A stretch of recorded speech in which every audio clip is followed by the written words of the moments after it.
অবৈধ অভিবাসীদের বিরুদ্ধে গণবিতারণ কর্মসূচি বাস্তবায়নের জন্য জাতীয় জরুরি অবস্থা জারি করা হবে বলে নিশ্চিত করেছেন নবনির্বাচিত প্রেসিডেন্ট ডোনাল্ড ট্রাম্প। আর পরিকল্পনাটি বাস্তবায়নের জন্য সামরিক বাহিনীকে ব্যবহার করবেন বলে নিজের সামাজিক মাধ্যম ট্রুথ সোশ্যালে নিশ্চিত করেন তিনি।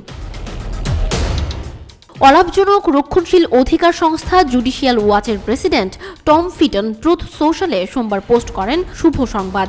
অবৈধ অভিবাসন মোকাবিলায় সামরিক শক্তি ব্যবহারের মাধ্যমে গণবিতারণ কর্মসূচি বাস্তবায়ন করতে ট্রাম্পের প্রশাসন একটি জাতীয় জরুরি অবস্থা জারি করতে প্রস্তুত। পোস্টটি শেয়ার করে ট্রাম্প লিখেন, সত্য, ট্রাম্প মনোনীত বর্ডার জার টম হোম্যান জানিয়েছেন পরিকল্পনাটি চূড়ান্ত করতে চলতি সপ্তাহে মার-আ-লাগোতে যাচ্ছেন তিনি।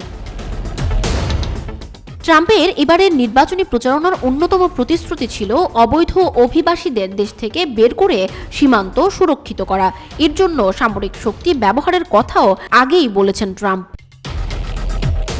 ট্রাম্প তার পুরো নির্বাচনী প্রচারণা জুড়ে বলে এসেছেন, দায়িত্ব নেওয়ার প্রথম দিনেই দেশের ইতিহাসের সবচেয়ে বড় গণবিতারণ কর্মসূচি বাস্তবায়ন করবেন। নির্বাচনে বিজয়ের পর সেই লক্ষ্য নিয়েই নিজের ক্যাবিনেট গঠনের কাজ শুরু করেছেন ট্রাম্প। তার আগের প্রশাসনে ইমিগ্রেশন অ্যান্ড কাস্টমস এনফোর্সমেন্টের ডিরেক্টরের দায়িত্ব পালন করা টম হোম্যানকে বর্ডার জার হিসেবে মনোনীত করেছেন নবনির্বাচিত প্রেসিডেন্ট।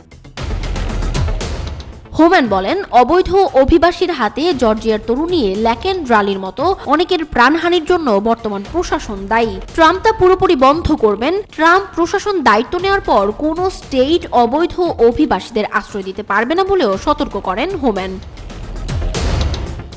অন্যদিকে ওবামা প্রশাসনের US citizenship and immigration services এর ডিরেক্টর লিওন রড্রিগাজ এমন পরিকল্পনা বাস্তবায়নে আইনি জটিলতার কথা তুলে ধরেন। ট্রাম্পের পরিকল্পনাটি বাস্তবসম্মত নয় বলেও মন্তব্য করেন রড্রিগাজ। লিওন রড্রিগাজ বলেন, জাতীয় জরুরি অবস্থা জারি এবং অবৈধ অভিবাসীদের বিরুদ্ধে সামরিক বাহিনী ব্যবহার করলে অনেক আইনি প্রশ্নের মুখোমুখি হতে পারে ট্রাম্প প্রশাসন। সাবেক acting homeland security secretary Chad wolf এমন পদক্ষেপকে ব্যতিক্রমী বলে অভিহিত করেন।